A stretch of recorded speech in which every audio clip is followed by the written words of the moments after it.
Huge game this weekend. Oklahoma on the road at Alabama. Our man Tyler McComas, he's going to be down there, host of The Rush on the ref down there in Oklahoma. Tyler, it's been too long, man. How you been? It's been way too long. It's been good. It's fun to be back playing meaningful games in November, Mike. Because last year it was, please God, beat Maine in this November home game. Please beat Maine. And now they just went to Neyland and won, which is the best SEC experience I've had. And everyone around here is jacked up to go to Tuscaloosa, man. It's going to be awesome.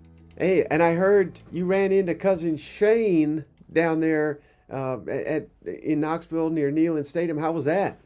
I saw Sooner Shane. And if you want to talk about big keys for this Saturday, something happened in the game against Tennessee that's never happened before in the history of Oklahoma football.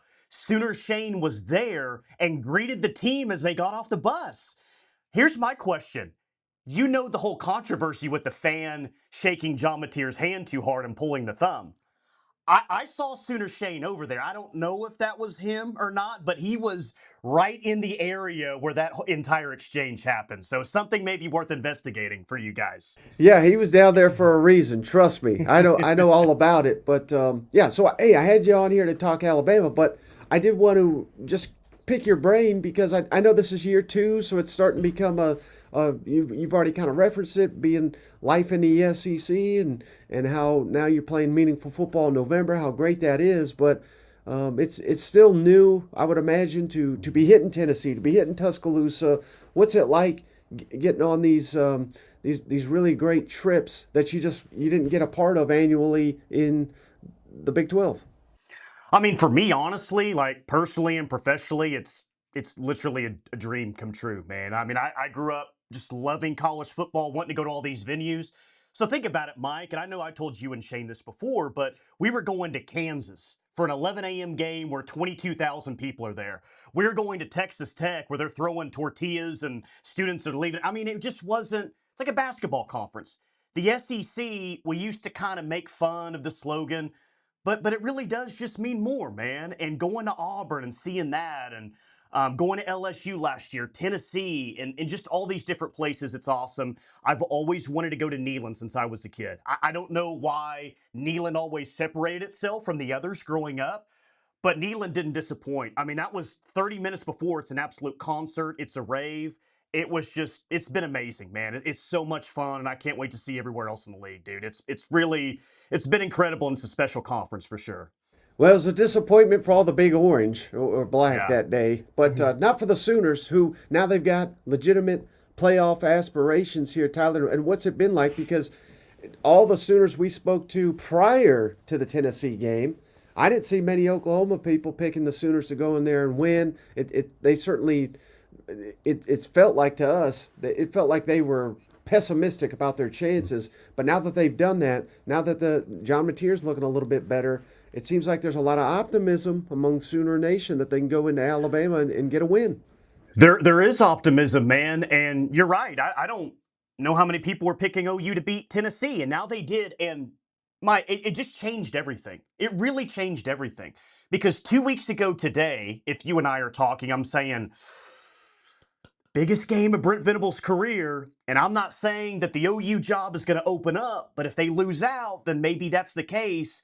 And now that they won that game, it's, oh, Brent Venables' seat is cooling for sure. They've got the roster where they want it to be. They're heading in the right direction. The front office, like everything is really kind of coming together. It's just so funny what a difference just one game can make, because people were feeling really good going into the Texas game. They don't score a touchdown against Texas again. Everyone's pissed off. They go on the road and beat South Carolina. Well, all right, that's a good bounce back. South Carolina's not very good, but their backs were against the wall. That's a good win on the road. We're back, man. All right, let's go. Lose to Ole Miss. Everyone's pissed off.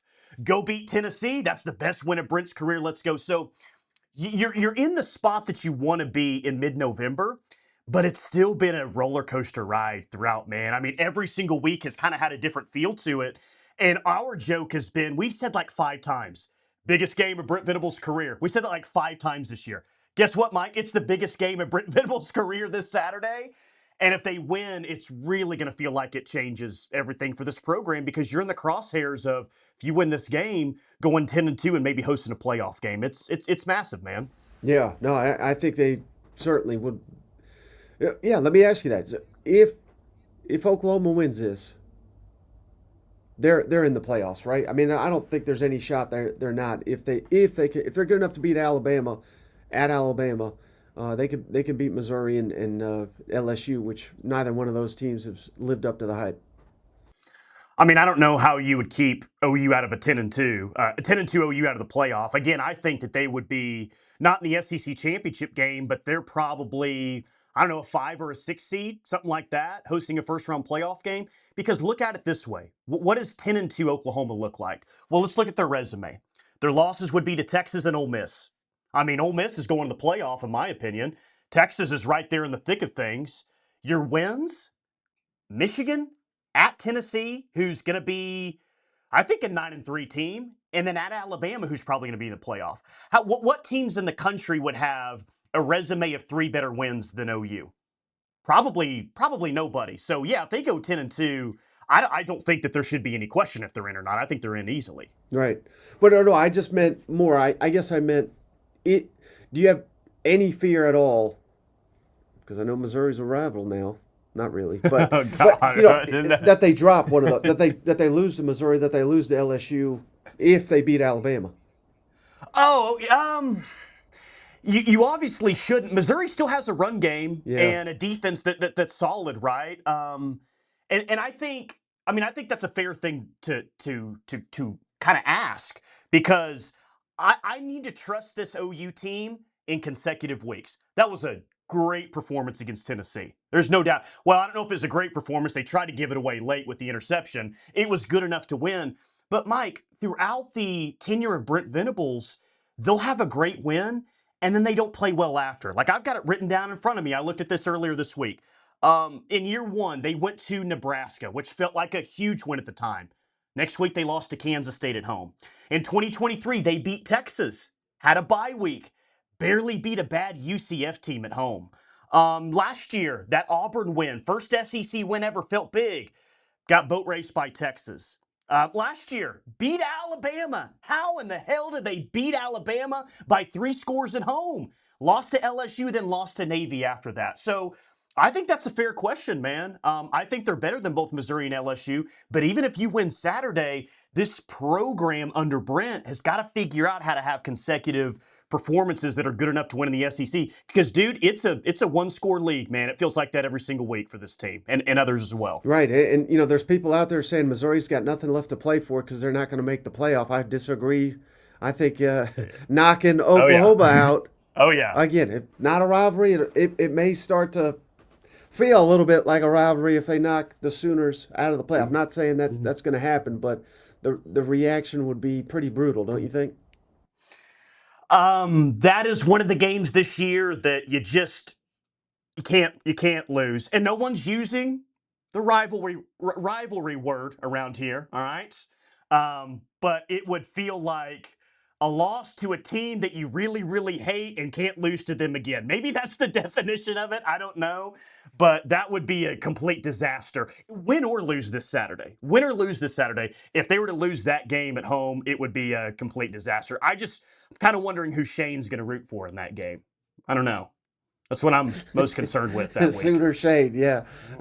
So heading into this matchup against Alabama, what are the areas of that you think Oklahoma should have the most confidence in matching up against Alabama on the road?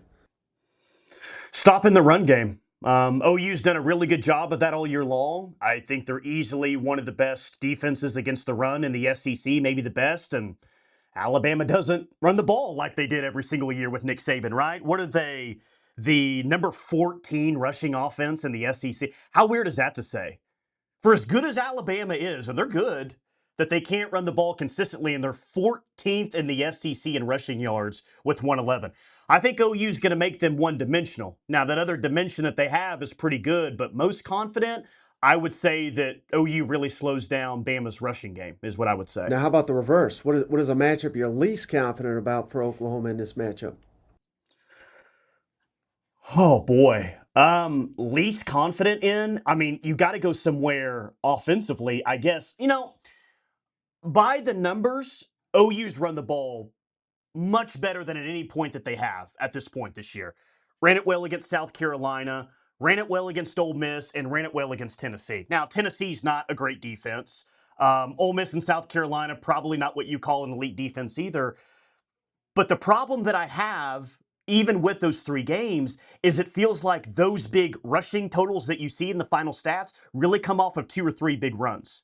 Like the offense, the first half against Tennessee was a disaster. It was a disaster. I know they led at halftime, but they had 99 overall yards on that Tennessee defense that had missed all that tackles and everything, and they got it right. So OU might pop one or two big runs against Alabama. Judging by the past 3 weeks, that might very well be the case. But they can't go an entire half without being able to run the ball, like what happened in Knoxville.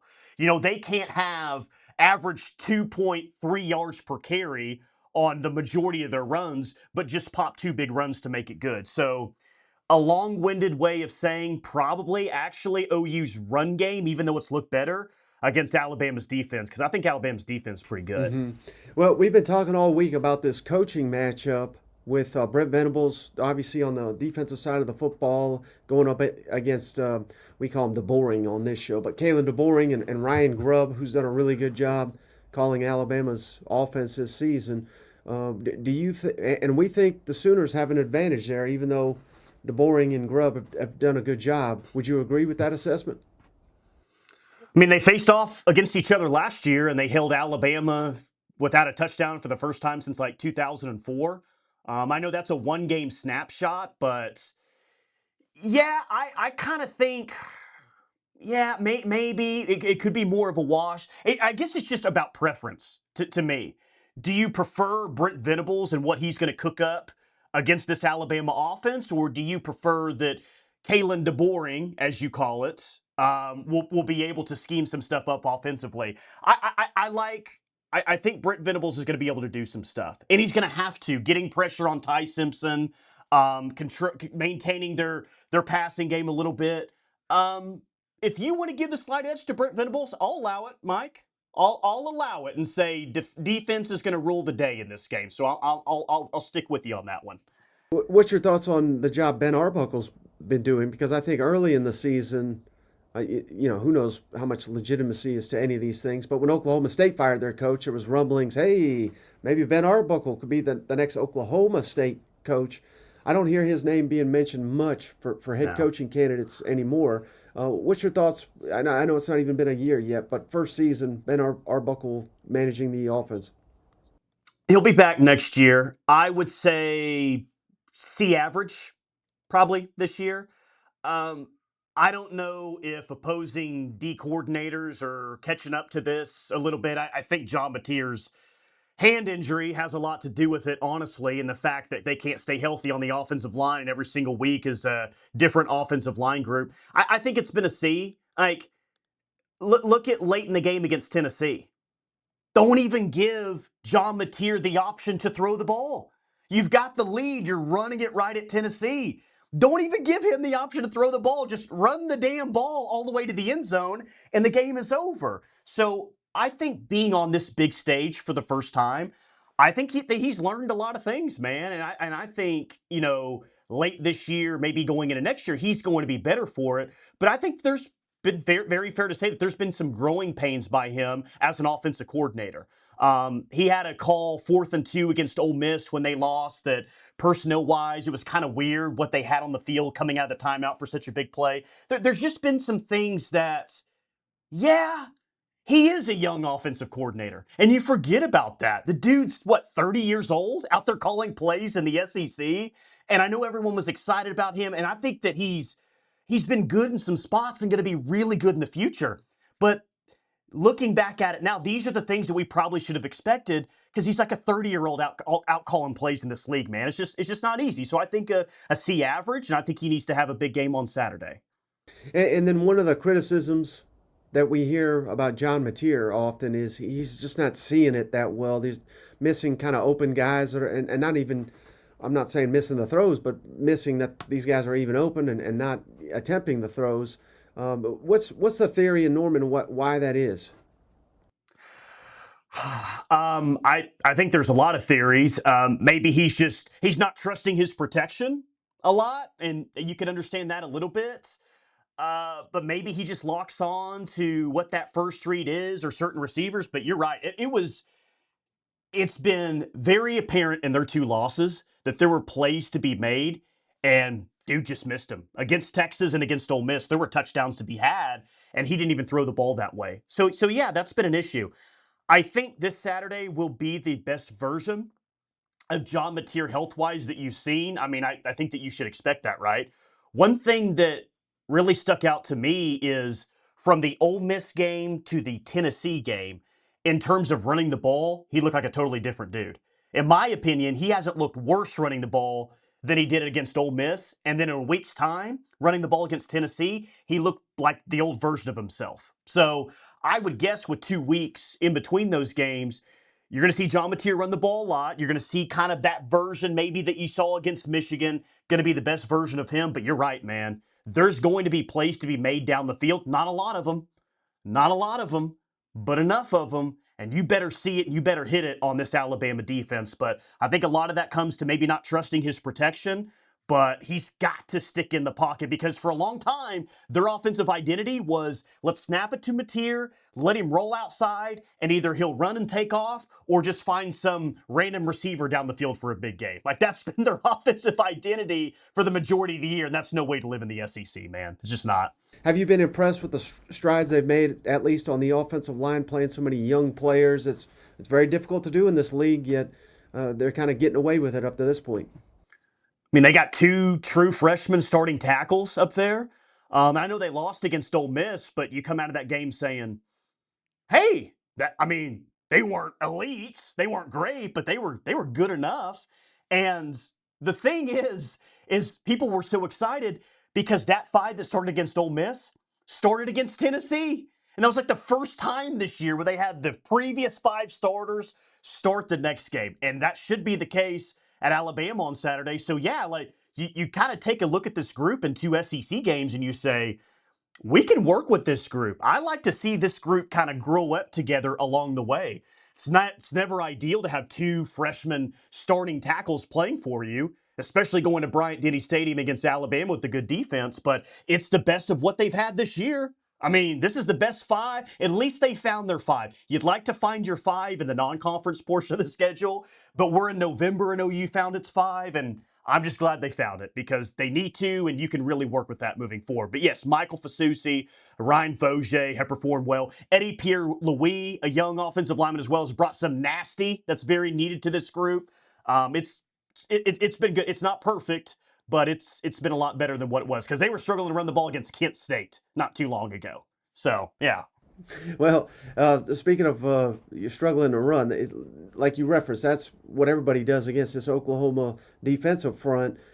Correct me if I'm wrong here, Tyler, but I believe on the Wednesday night availability report, R. Mason Thomas was listed as questionable, if I'm not mistaken. Do you think he plays in this game? And we haven't seen the Thursday one yet, so that this could all change by Thursday night.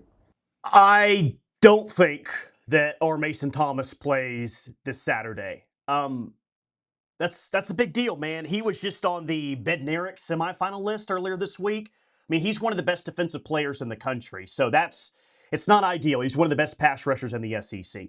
Now, they did play virtually the entire game without him against Tennessee because the first touchdown that OU had in that game, the biggest play maybe in Brent Venable's career, is the play that he got hurt on. And it looks like it was a quad injury. So they didn't play. He didn't play the rest of the game, and they were still able to give Joey Aguilar and that Tennessee offense some issues. So they're so deep on the defensive line. They're still going to have production at that spot. But dude, he's probably your best player on defense. You want him. The one, honestly, that I'm concerned with from that availability report, because just haven't really thought that our Mason Thomas was going to be 100% and being ready, able to go. Jaden Jackson, dude, the sophomore, was also on the availability report and listed as questionable.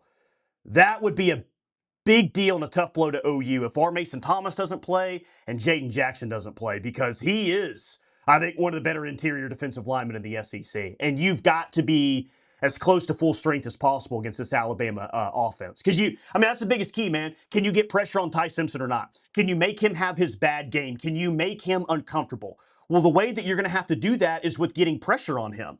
And with R. Mason Thomas, if he's not able to play, and Jaden Jackson getting pressure from the inside, it makes it a lot more difficult. You can do it, but it makes it a lot more difficult. Hey, I'm so glad you said that, Tyler, because that was going to be my next question. Keys to beating Alabama. You already referenced the pressure, getting a Ty Simpson. Is there anything else? If Oklahoma wins this game, what else happens on Saturday night? Kirk Herbstreit gets pissed off once again about Tate Sandel's pants, and he sets a Bryant-Denny Stadium record this time around for longest field goal, which I think would be 58 yards, if I remember correctly when I looked that up yesterday. But in all seriousness, it's you gotta make Ty Simpson feel uncomfortable. He still can't have a 1 next to his name in terms of interceptions. You gotta make him at least throw 1, maybe even 2. And special teams, man, Alabama's going to hit on their plays down the field. They just are. So can Tate Sandell be awesome again? And can you force Alabama into some mistakes? Because I don't think OU can win this game if Alabama doesn't turn it over. I don't think that can be the case. As simple as it is and as lame as it sounds, OU's got to win the turnover battle 2-1, 2-0, I think, to win this game. But I'll say this, and maybe it sounds like a hot take. I don't know. I think OU's got a chance because I think this is the closest that OU and Alabama roster-wise have been in a long time, man. Long time. And I know that OU beat Alabama last year, but come on, Bama was the better roster. I know that OU beat Alabama in the Sugar Bowl. A.J. McCarron's last game at Alabama. Alabama's roster was much better. This is the closest the rosters have been in a long, long time between OU and Alabama. And I think it's going to be a close game late, and we'll see if OU can make the plays to win or not on the road. But it's a huge game, like I said, for Brent Venables. It's if he wins this game, boy, you guys are having some interesting conversations about him. A lot of people are having a lot different conversations, not just about Brent, but the direction of the OU football program and everything else. All right, so last thing then, Tyler. I'm holding this episode till Friday, so do you have a prediction that you'd be willing to give us for the game? A great thing about a prediction on this show is that it never gets clipped and repurposed after it's wrong. So that's one of the many things I love about this show. You hold people accountable, which I love. So hold me accountable if I'm wrong. But I think it's going to be a close, pretty low-scoring game throughout. I know Alabama's nervous about their kicking situation, which it feels like they're always nervous about their kicking situation. I think Bama hits a field goal late to win it 2017 in a great game at Bryant-Denny Stadium. I think it's a game of the weekend, possibly. Low-scoring game. Bama gets them by a field goal. They just make one more play. Hope I'm wrong. There's even a case to be made that Oklahoma at 9-3, depending on how the last two, let's say they blow out Missouri and LSU, they're still in it for the playoff. You're putting it in the committee's hands, obviously, but I don't think a close loss eliminates Oklahoma from anything. Do you? No, I don't. Things are going to have to fall your way for sure. We need to get freaking Notre Dame a third loss. God, I'm tired of talking about Notre Dame and how they're one of the best 12 teams. No, they're not. The best thing they've done is lose 2 close games earlier in the year and beat TBOW out west at USC. They haven't done anything this year. They don't deserve to be in the playoff. But yeah, if OU's going to make it at 9-3, they've got to lose a really close game and play well. Because here's the thing, man. Like you mentioned about Missouri. Missouri could be a 6-win team by the time it's all said and done. LSU's already got a playoff contention. They could lose to Arkansas this weekend. LSU could be a 6-win team. This is really OU's final chance to impress against a team that people acknowledge like, hey, that's a good football team. Because I don't know how much credit they would get for beating Missouri. I don't know how much credit they would get for beating LSU. Everyone's going to be watching this game at 2:30. And you've got to play well. And if you're going to lose it, you better lose it close and lose it close at the end is what I would say. So, yeah, I agree. Oh, wait. Hey, apologies, Tyler. I know I said last question, but you referenced this, so I have to ask you. That bitch out west, how much would Oklahoma, you and the fans and all the listeners of the ref out there, how much would it please you for Lincoln Riley to take over LSU or perhaps even Ole Miss if Lane Kiffin leaves to Florida? Ole Miss is an annual opponent. I mean, you guys would have to have loved that. It would be amazing. There's just one problem. That bitch out west is too scared to come to the SEC. He led LSU along for a long time. The time before, LSU thought that they were getting him and all this. He would never come to the SEC. Dude's way too scared to come to the SEC. He'll go back to the Big 12 or he'll go back to that league. It'd be amazing, Mike, but he's not. He's not coming to the SEC. It's never happening. He's not that kind of dude. And if he did, and if I'm wrong, buddy, he'd get exposed so quick. And it would be, such a beautiful sight. Such a beautiful sight it would be. All right, thank you. You set yourself up for that question, so I had to ask it. Tyler, before you go, tell my audience how to follow you, how to find the show.